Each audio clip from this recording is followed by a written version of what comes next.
In today's video, we are going to do a cash budget.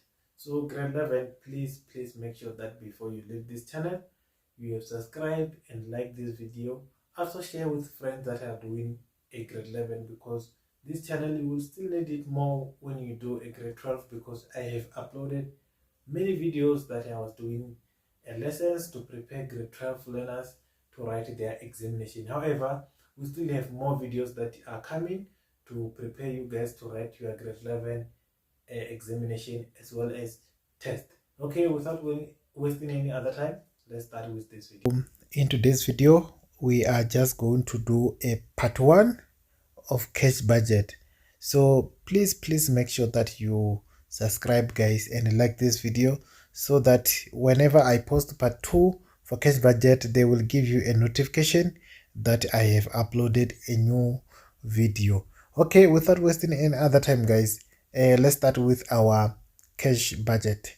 Okay, so remember guys, you also have to know that you will be given some question which you have to answer the reasons. We are not going to calculate only in this question. However, we are going to do some theory part. Okay, so this is the figures that we have been given, and they say that we have to fill some information. Okay, let me start by reading all information. Okay, is question 1, cash budget. You are provided with the cash budget of Bosman Trader for the 3 months ended 28 February 2011. The business is owned by Alfred Bosman. Okay, then 1.1, explain why business need to prepare cash budget every year. Then it's 2 marks. Okay, why business has to prepare a cash budget? Of course guys, as a business we have to plan our cash. How much are we willing to spend? We have to know that how much are we estimating that we are going to receive from customers, so that if we have any problem or if we don't have enough funds, so that we can be able to know that we don't have to spend much money doing unnecessary things. So it's important guys to prepare a cash budget so that we can predict the future. Okay, then 1.2, calculate a figure indicated by A to E in the cash budget. Then it's only 5 marks. Okay, let's go to our cash budget. So this is the cash budget that we've been given. So in some question paper guys that I'm going to do, you are not going to be given a cash budget, which means that you are going to draw it from the scratch. You also have to know the format that you start from receipts and you go to payment, and after that you calculate the net amount, and you go to opening balance and you close your balances. All right, so they said that we have to calculate figure number A up to E. Let's check number A. Remember, we've been given December, January and February. So number A, they said that is cash at the beginning of the month. Okay, so we are looking for opening balance for January. So guys, this is the principle. Opening balance for each month is closing balance of last month. Closing balance of this month is opening balance for next month, which means that in order for us to identify the opening balance for January, we have to check our closing balance for last month, which means that for December it was 123,000. It was balanced at the end, which means that 123,000 it will be our opening balance. Okay, which means that our opening balance, our answer for number A will be 123,000. Okay, that will be our answer for number A. Very simple, very simple. Okay, then number B, they said we have to calculate the balance for January. How do we calculate that balance? Very simple. You said cash surplus plus or minus opening balance. Sometimes you will find that the opening balance is negative or the closing balance is negative, which means that, or even cash surplus, you can find that it's not surplus, it's deficit, which means that it's going to be negative. If it's a negative, you have to subtract. So number B, our answer will be 45,000. Then we add with amount of 123,000. Okay, so this amount is going to give us 168,000. 168,000. All right. So now let's go to number C.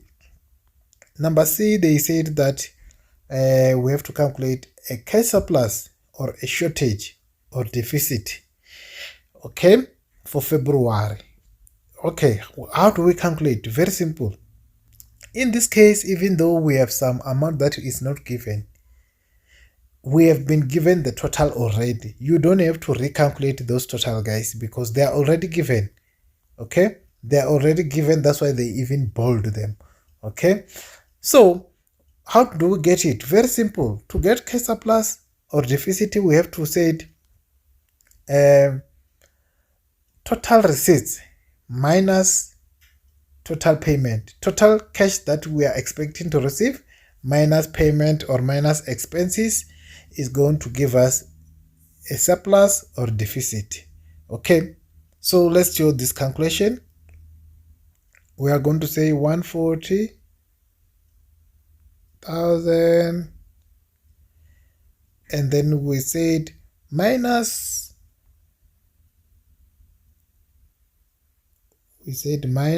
okay, apology by using this sign. Okay, I saw it now. Minus 390, then it's gonna give you an amount of, okay, this one we have to calculate so that we can get exactly amount. 140 minus 390. Let me go to calculator. 140,000 minus 390. We get a negative 250. Simple means that it's a deficit. We don't have surplus in this case of 250,000. Simple as that, guys. Simple as that. Let's proceed to number D. Is cash at the beginning of the month. Number D. Very simple. Opening balance is closing for last month. So which means that we check number B. For last month's closing balance of January, it was 168. 168,000. Closing for last month is opening for this month. Okay, then now let's go to the last one, which is number E. Very simple. If we have C and D, we just have to add them together. Okay, apologize. This one we have to indicate a negative because it was a negative. Okay, then number E. What do we do now? Number E. Very, very, very simple. Okay, we are going to say the negative 250 plus 168. Okay, negative 250 plus 168,000 is gonna give us a negative. We just have to write it as it is, guys. Negative 82. Negative 82.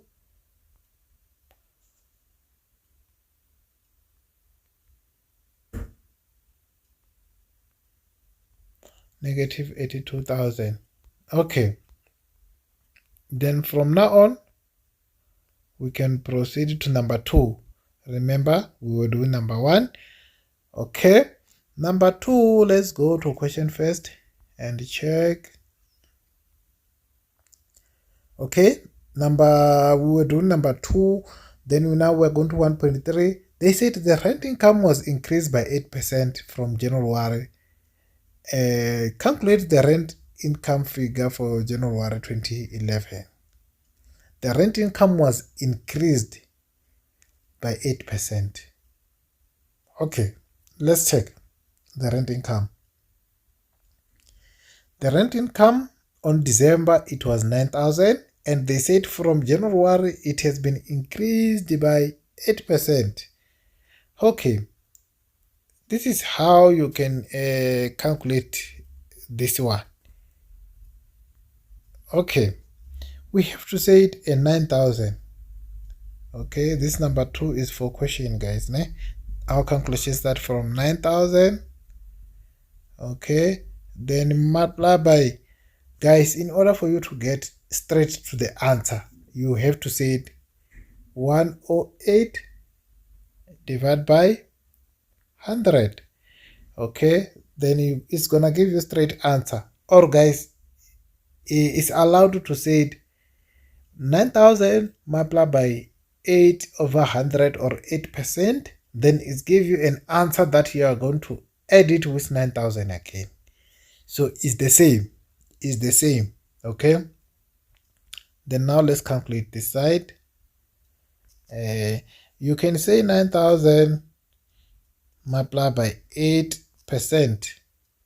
Then which means that now you are going back to say 9,000 and multiply by 8%. Yeah, it give you 720, which means that now you have to go back and say 9,000 plus 720, which is going to give you 9,720.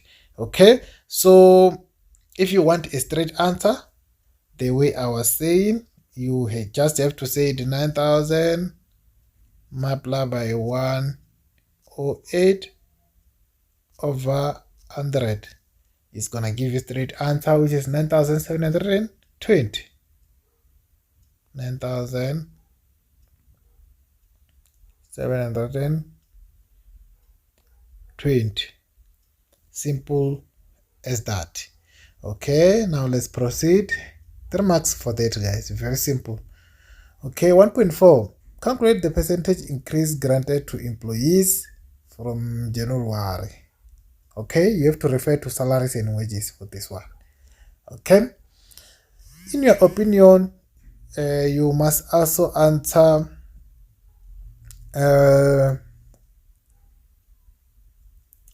will employees be satisfied with this increase, and explain why.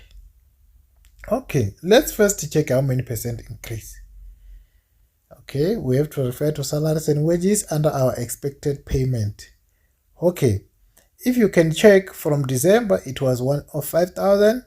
Now it's 109,200. Obviously, there's an increase of 4,200. Okay, the first step, guys, you have to say it 109,200 minus 105,000. Then it's gonna give you 4,200. 4,200. 4,200, and you divide by, you said the different divide by old amount. Old amount is before increase, which is 105,000. 105,000. Then it's gonna give you multiply by 100. Then it's gonna give you 4% increase. This is the calculation that you have to show. 4,200 multiplied by okay, let me show it here.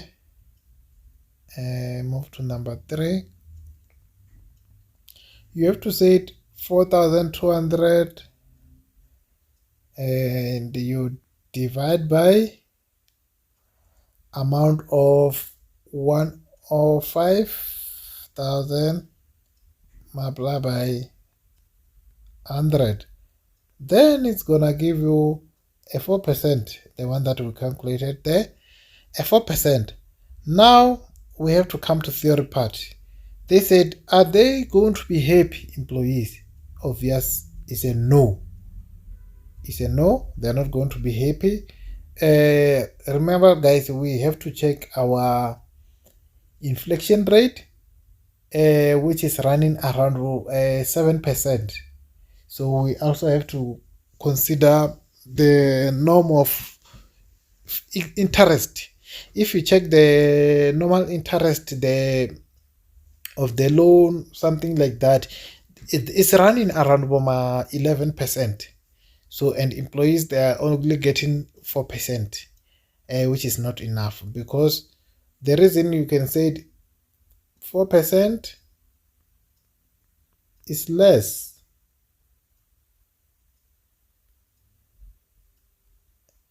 It's less than inflation rate, which means that they are going to be defeated by the inflation rate. Okay. Okay, now let's proceed to another one. This is how you should answer your opinion. Okay, you can answer it in terms of interest rate or inflation rate. Okay, 1.5. As internal auditor, you discover that the actual motor vehicle expense for December 2010 were 5,420. Provide 2 points that would include in your internal audit report to Alfred. Okay, you discover that your actual motor vehicle expense is 5,420. Okay, and it was how much on the budget? It's 4,000 per month, and this side you find that is 5,420. Motor vehicle expenses, this may include a fuel. So as an auditor, there are a lot of things that you can explain here. Is either you defend the company according to the person who did a budget, or you become or against the person who prepared the budget. It depends on your opinion. For example, you can state the issue of petrol. Yes, it can happen that we budget 4,000 for petrol, but petrol increased during the month, and we were not expecting that it can happen. So which means that might be one of the causes that make this expense increase. Okay, then another thing, remember on your discussion guys, do not include depreciation, because it's motor vehicle. Depreciation is not form part of cash budget. It's non-cash item. Cash budget, we deal only with what? Cash items.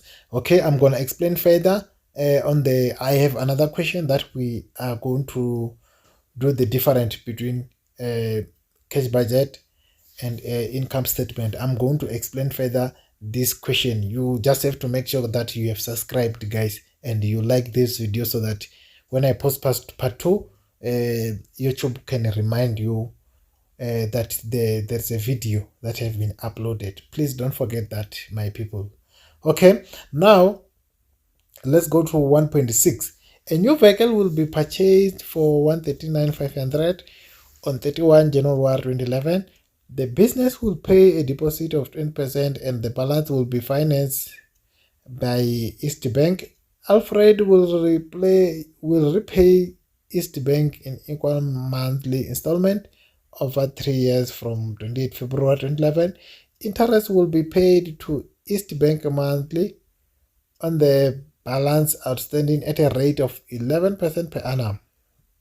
Okay, there is a new vehicle that will be purchased by 139,500, and the business will pay 20%.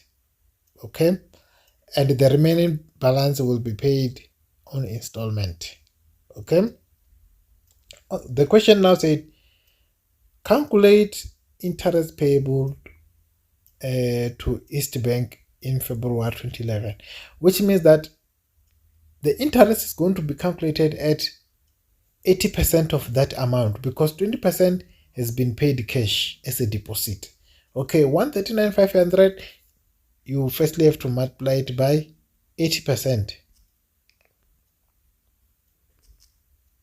139,500 multiplied by 80%. This is the amount that we are going to calculate interest.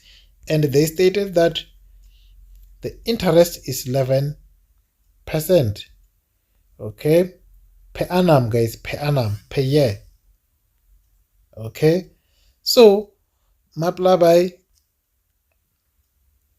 11%. This is per year, guys, which means that to get a monthly one, because they are looking for February, you have to divide by 12 and you get 1,023 rand.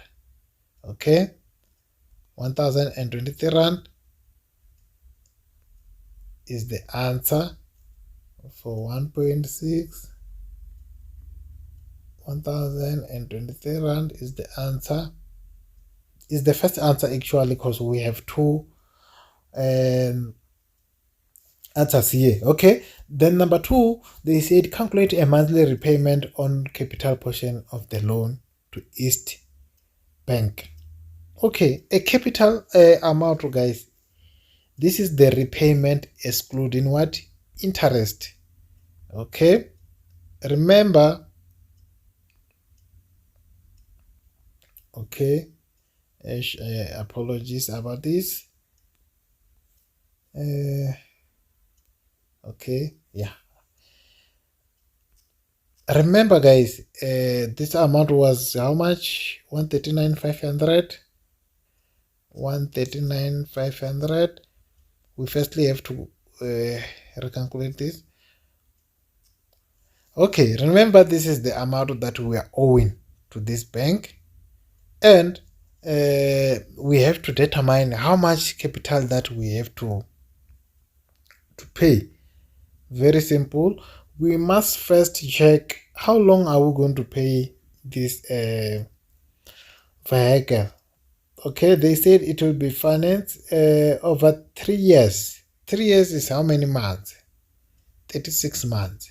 36 months, which means that a capital payment excluding interest is 3,100, excluding the interest, guys. If we include the interest, is going to be 4,000 something.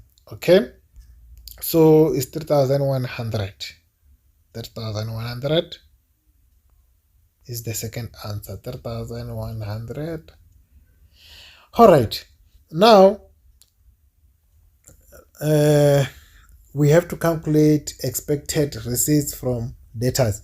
So guys, if you haven't seen the videos where I was doing the debtors collection, please, after this video, go and check the video that I did, debtors collection schedule, so that you can learn before we go to part 3, where we're going to prepare a full cash budget.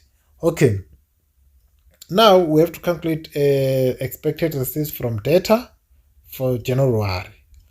Okay, we have to calculate for January. There it is. They say debtors 30 days less 5% discount, which means that it's gonna be paid in next month, in other words. Okay, now where do we start? Very simple. We have to go and check our sales. Did they give us any information about sales? Let's check. Okay, they didn't give us any amount. All right, so now the question is, how are we going to do it? Okay, if you can check on January, they said we have a cash sales of 112,500, and the total sales is only 75% of total sales is cash, which means that 25% is on credit. Okay, however, guys, remember they said after 30 days, which means that we have to look for balance on December. Okay, because for January is gonna be applicable for February. Okay, I'm gonna show you this one. So let's do example for January first and determine for February, then we go back and calculate for January. If you check the amount of 112,500, guys, that is a 75% of total sales. 112,500, 112,500 is 75%, and we are looking for 25 of 75%. Okay, why we put 25 on top? Because it's what we are looking for. We are looking for credit, and we don't have total sales. We have what? We have a cash sales only, because we take it from cash budget. That's why we divide by 75, and it gives us 37,500. Okay, now remember they said that we have to less 5% discount. Okay, which means that we have to proceed and say multiply by, it was 100%, but now we are going to pay 75%, 95%. 100 minus 5 is 95. Okay, then it gives us 35, 625. Yes, it's correct. If you go and check on your February, is 35,625. Okay, now because we are looking for January, we have to take the one for December, which is 225,000. 225,000. Okay, it's very simple, because we are just going to say 225,000, and you do the same procedure. Multiply by 25 over 75, multiply by 95, divide by 100. Then it gives you 71,250. 71,250 is the answer for 1.7. 7 marks, guys. Very simple if you understand. Very, very simple. Okay, 71,250. You have to show all those calculations. 71,250. There it is. Okay, so this is the amount for number 1.7. Please make sure that you show that calculation that I was doing on the calculator, so that you can get these 7 marks. So cash budget is very simple, guys. You just have to make sure that you understand all this principle, so that you can be able to calculate. Okay, so I'm going to do part 2, 3, and 4, so that you can learn more, guys, about the tricks of cash budget. Please, if you haven't watched debtors collection schedule, which is related to 1.7, go and check on my video list, so that you can learn it from there. Please don't forget, guys, please, I beg you, don't forget to like this video and subscribe. This is how we grow as a YouTubers, and this is how it encourages us to do more videos. Okay, I will see you when I upload part 2 very soon. Goodbye, guys.